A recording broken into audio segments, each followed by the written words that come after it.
Excellent. Welcome, everybody. I'm Xavier Martin, Très Deputy. bien, bonjour à tous, je suis Xavier Martin et je vais présenter cette séance aujourd'hui. J'ai le plaisir de présenter Steve Haley, qui est le directeur adjoint de Digital Frontiers. Il travaille sur les systèmes de paiement, il a collaboré avec Digital Frontiers depuis très longtemps.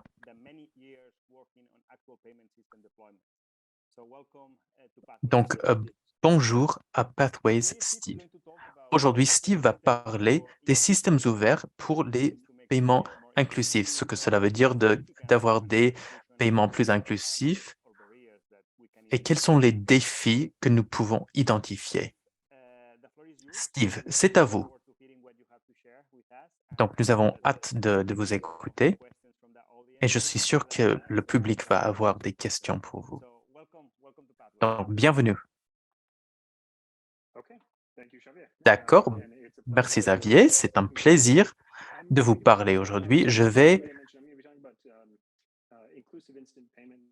parler des systèmes inclusifs, systèmes de paiement inclusifs et les bénéfices d'avoir un système ouvert. Je vais vous parler de la perspective des problèmes que nous essayons de résoudre. Nous ne sommes pas la seule solution. Tout d'abord, le problème que nous essayons de résoudre. Le fait que des milliards de personnes utilisent des sandales comme leur moyen de paiement. Ils doivent marcher, je veux dire qu'ils doivent marcher pour payer en espèces. L'on a fait des progrès au cours des années, surtout grâce à la mobile money dans beaucoup de pays. L'explosion de l'argent mobile a offert d'énormément d'opportunités pour les personnes de payer avec leur téléphone, mais on a encore des problèmes. On a des silos entre les systèmes, surtout avec la mobile money. Lorsque nous commençons à lier les différents systèmes, on a des liens entre les banques et l'argent mobile, par exemple.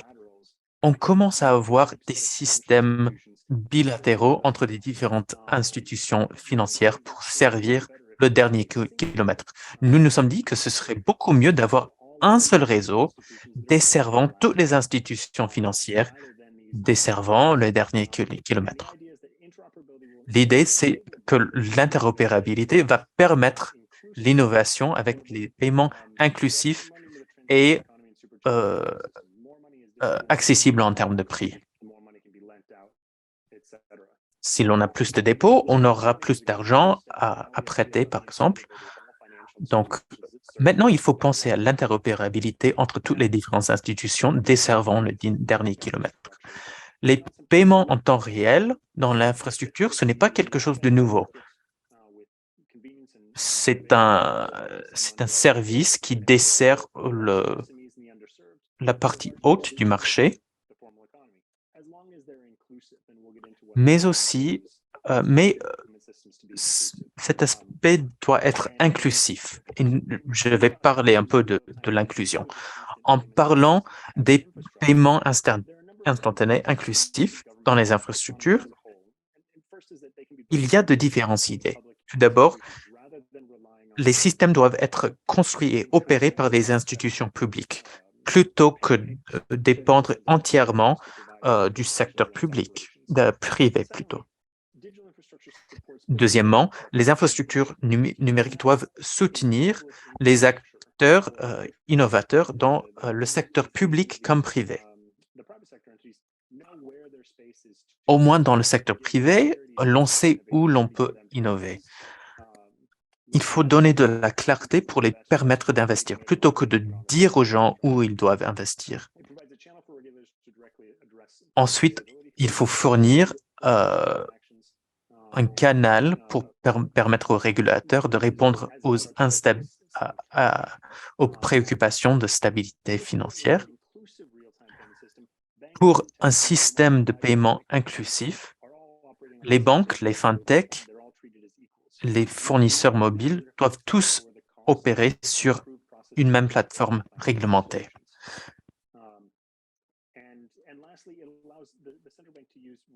finalement, ça permet à la Banque centrale de choisir sa monnaie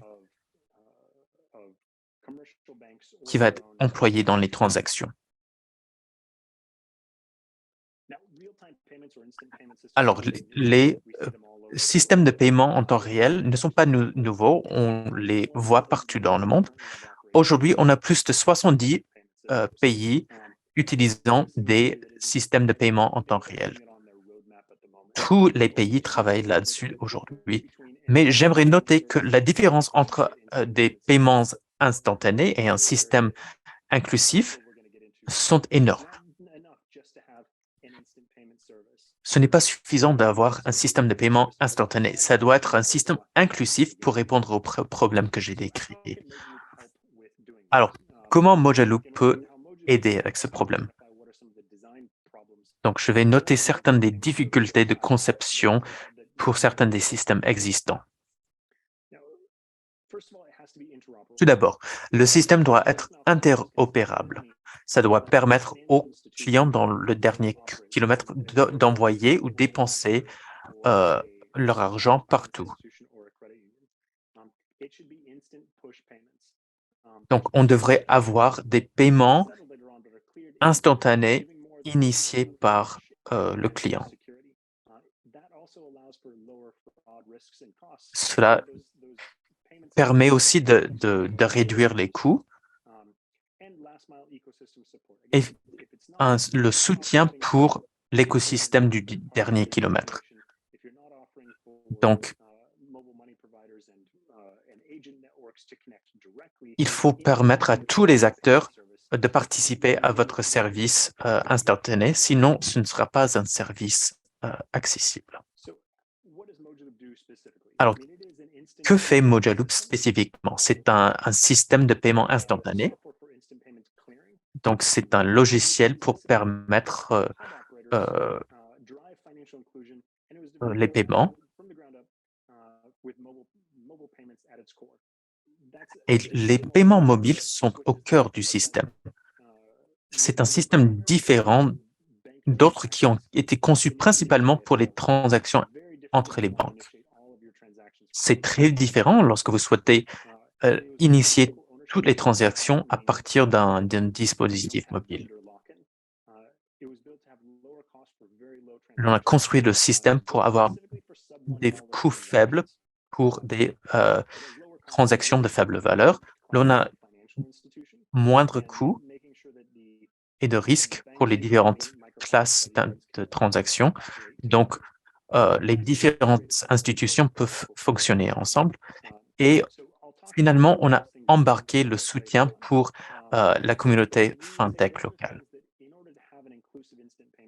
Alors, pour avoir un système de paiement inclusif, il faut avoir un opérateur pôle centralisé.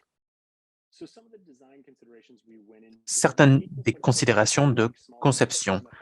Il faut avoir une participation égalitaire entre les grandes banques, les petites banques, les institutions de financement et la monnaie mobile.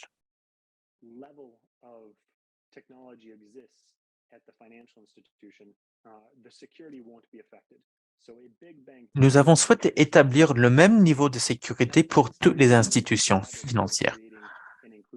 Ça, c'est souvent un des problèmes lorsque l'on souhaite créer un système inclusif. Les grandes banques ont un profil de risque différent des petites institutions. Et donc, les grandes banques ne souhaitent pas participer à ce même service parce que ça peut créer des risques pour eux.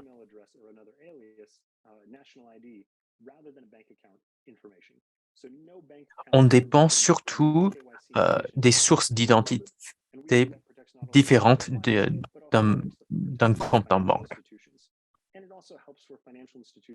En même temps, nous souhaitons aider les institutions financières qui ne dépendent pas d'un compte en banque à participer dans le système.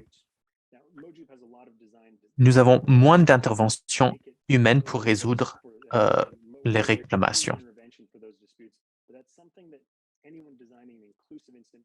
Alors, toute personne concevant un tel système doit penser à ce fait. Si vous souhaitez vous focaliser sur des transactions de moins d'un dollar USD, il faut trouver un moyen de résoudre les litiges de façon euh, très efficace, parce que sinon, la transaction va coûter plus que le montant, que la valeur. Et finalement, il faut avoir un moyen pour permettre aux fintech de participer dans le système. C'est comme cela que l'on peut encourager la croissance du système. On l'a vu en Inde, par exemple. Donc, cette participation plus large a encouragé la croissance du système. Et c'est ça que l'on doit encourager pour être plus inclusif. Souvent, les fintechs peuvent acquérir des clients et des marchands plus facilement que les banques. Permettre aux fintechs de participer à ce niveau-là permet une meilleure acquisition de clients et de marchands. Les avantages de faire cela à source ouverte.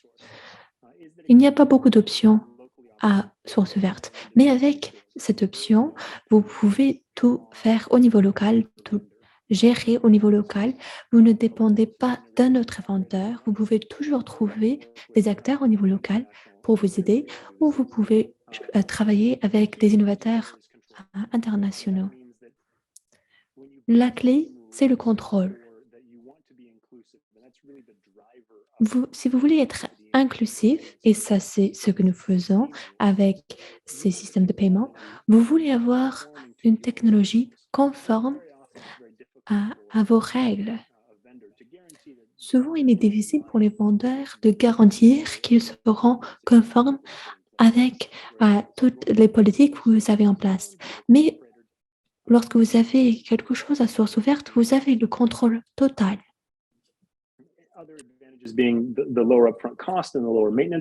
Ensuite, il y a le moindre coût pour le maintien parce que vous avez davantage d'options et ensuite le moindre coût pour avoir davantage de fonctionnalités.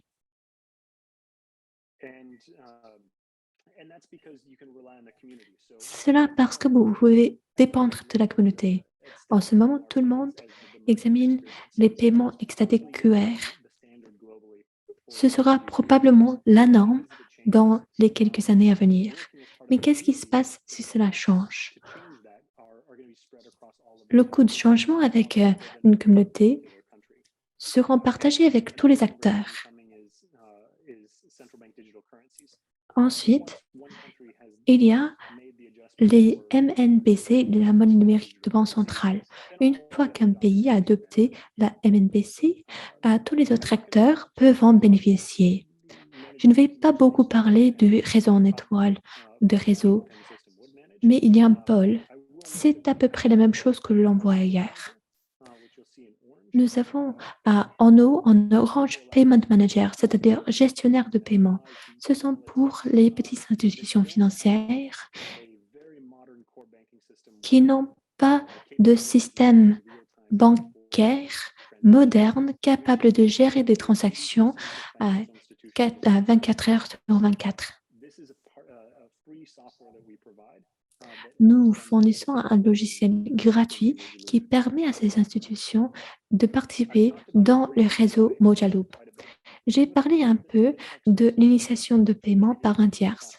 Qu'est-ce que cela veut dire? Cela veut dire que les fintechs sont sur un pied d'égalité. Ces applis tierces vont être des moteurs, mais si un fintech doit avoir un lien avec chaque institution financière individuellement, cela veut dire qu'il y aura un parti pris vers les grandes institutions.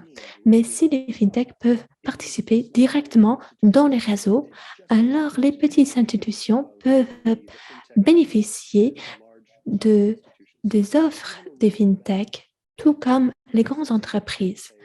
Même une banque rurale peut participer, tout comme une grande banque urbaine. De même pour les communautés locales des fintech. Souvent, les grands acteurs de technologie sont formidables, mais ils ne font pas attention aux besoins au niveau local. Mais avec ce système, les petits fintech ne doivent pas passer beaucoup de temps pour être intégrés dans toutes les institutions financières. C'est surtout vrai pour les marchés où tout le monde ne dispose pas de smartphone. Notre système peut également marcher avec des réseaux d'agents et je pense que ce sera clé pour beaucoup de marchés. Vous n'êtes pas obligé de choisir Mojaloop, mais ce sont des choses auxquelles vous devez faire attention en faisant votre choix de logiciel. Nous venons de lancer un centre d'excellence de MNBC avec l'autorité monétaire de Singapour. Avec le développement des MNBC, nous voulons nous assurer qu'elles se développent de manière inclusive, tout comme nous espérons que les paiements inclusifs seront plus inclusifs, bien sûr. Pour le déploiement, et je vais aller vite, si un pays souhaite déployer, c'est comme avec tout autre logiciel à source ouverte. Vous pouvez travailler avec des acteurs au niveau local. Ce sont des vendeurs, mais vous pouvez également choisir de suivre notre formation. Et vous pouvez même choisir de faire les deux avec d'abord une formation et ensuite nous pouvons passer le contrôle vers votre équipe locale. Pour les opérations, vous pouvez avoir des équipes mondiales que nous avons à Mojaloop qui vous aident avec les opérations. Ensuite, vous pouvez avoir la sous-traitance au niveau local ou vous pouvez avoir un système hybride. Il est très facile de travailler ensemble et de collaborer. Ça, c'est l'enjeu de l'interopérabilité. Mojaloop soutient les adopteurs de multiples façons. Nous avons des plans de cas d'usage avec le code, mais aussi avec les outils pour créer un programme. Nous avons une communauté assez importante avec plus de 800 membres de la communauté. Voici quelques exemples des institutions qui font maintenant partie de notre effort. Ce sont ceux qui soutiennent la fondation Mojaloop. Je vais parler de 3 des systèmes que nous avons. D'abord, il y a le programme ou le système TIPS en Tanzanie, qui est géré par la Banque de Tanzanie. C'est actuellement en phase de test. Ensuite, il y a WinePay, qui est une plateforme de paiement instantané.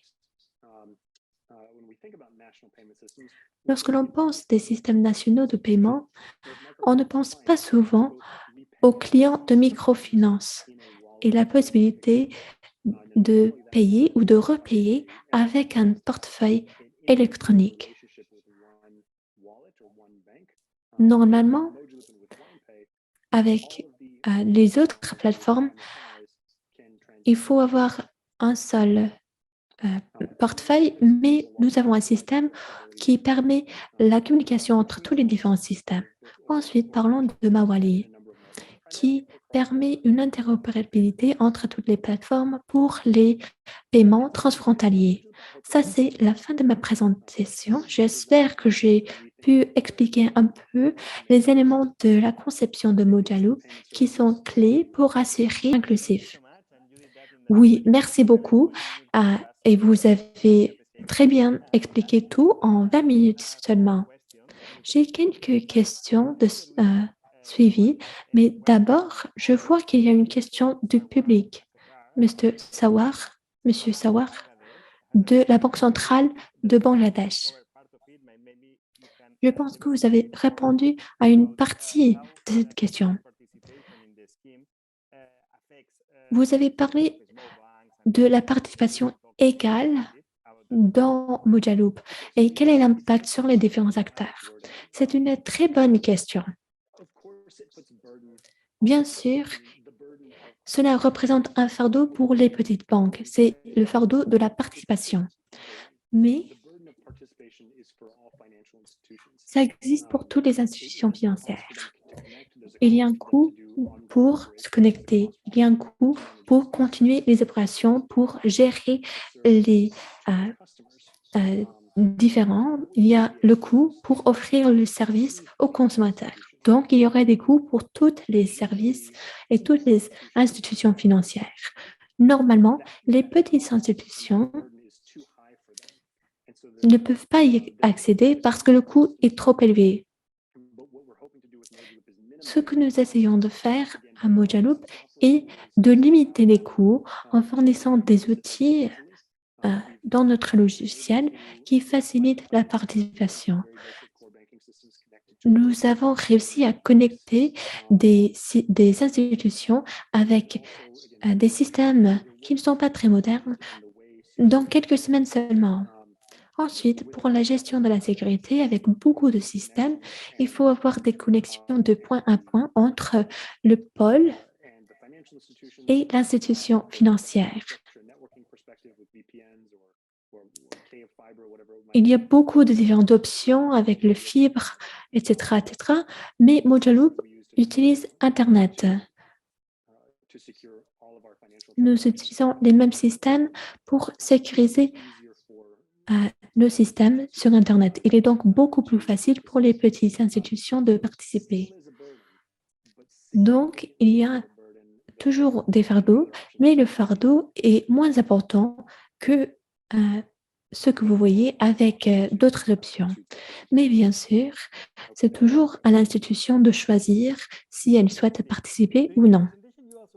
Merci beaucoup, Steve. Dans votre présentation, vous avez également dit que la Fondation Mojaloop est un système à boucle ouverte. Quels sont les avantages comparés au système fermé et qu'est-ce que cela veut dire pour l'inclusivité? Lorsque vous avez un système de paiement en boucle fermée, cela veut dire que vous avez besoin d'avoir un compte chez une institution particulière. Ajouter une nouvelle institution ou un nouveau compte représente beaucoup de travail pour tous les participants. Dans un système en boucle ouverte, il y a moins de travail. Cela ne veut pas forcément dire que tous les acteurs sont ajoutés automatiquement. Cela veut dire plutôt qu'il est plus facile d'ajouter des institutions. Si j'ajoute une nouvelle institution, cela ne représente pas un fardeau ou un problème pour les autres institutions dans le réseau. L'avantage principal, c'est l'interopérabilité.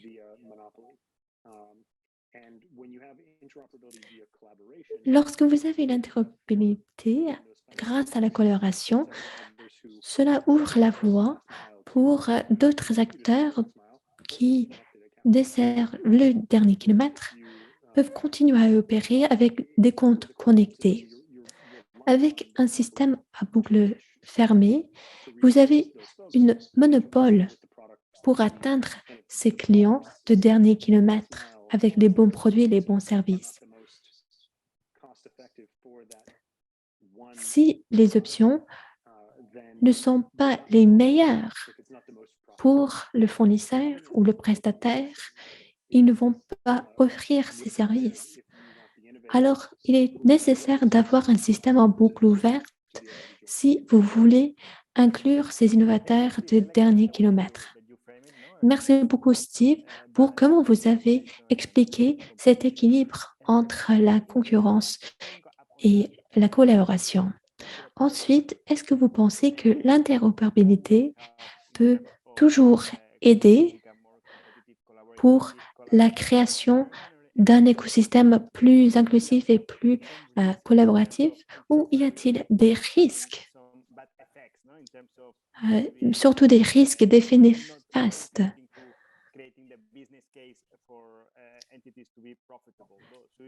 Par exemple, surtout en ce qui concerne les revenus, y a-t-il un bon chemin à suivre sur l'interopérabilité? En me présentant, vous avez mentionné le fait que je suis passionné de l'interopérabilité des systèmes de paiement. Donc, j'ai mon propre avis. Personnellement, je pense que si votre système n'est pas basé sur l'interopérabilité et vous plaignez en disant que ça ne fait pas partie de votre modèle d'affaires, c'est votre choix.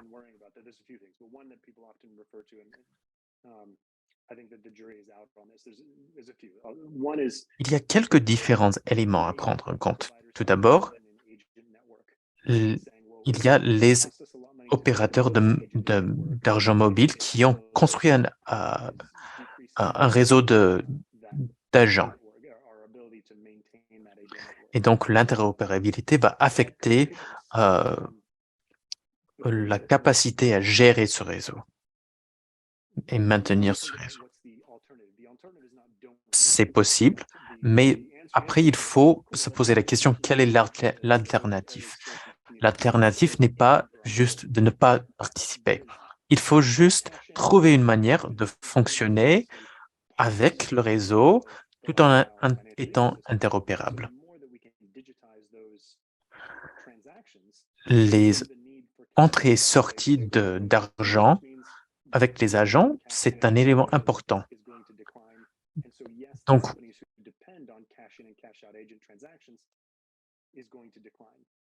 oui, la dépendance sur les agences, ça va changer. On va avoir un nombre d'agents réduit. Et c'est dommage. Mais mon objectif n'est pas forcément les bénéfices pour les entreprises de monnaie mobile. Je pense que ces parties prenantes devraient avoir une voix dans la création des règles du système. Donc, ces opérateurs devraient participer au groupe qui va concevoir les règles. La mise en œuvre de Mojaloops peut fonctionner par rapport à toutes les règles que vous voulez créer.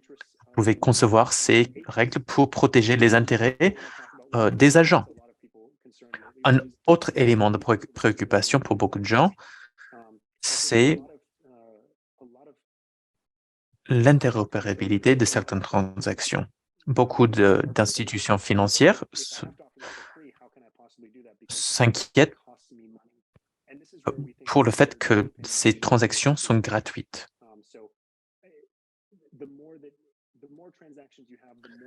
Alors, plus que vous avez des transactions, plus l'argent est numérisé, plus vous avez des dépôts et plus vous pouvez gagner grâce au fait de prêter ces dépôts. Mais il y aura beaucoup d'années pour voir cette augmentation dans les dépôts. Et donc, lors de cette période de 3 à 5 ans, comment est-ce qu'on va couvrir cet écart? Donc, je comprends ces préoccupations et il faut les prendre en compte dans les règles du système. Merci beaucoup, Steve. Malheureusement, nous avons presque terminé cette séance. Il nous reste 1 minute. Steve, ça a été formidable de vous parler. Merci pour vos remarques sur les paiements inclusifs. Merci pour le travail que vous faites pour créer des systèmes de paiement plus inclusifs. Comme toujours, nous souhaitons travailler avec vous à l'avenir. Merci au public pour votre attention, votre participation. Et j'espère vous voir pour la suite de ce sommet. Merci, Steve. Merci, Xavier.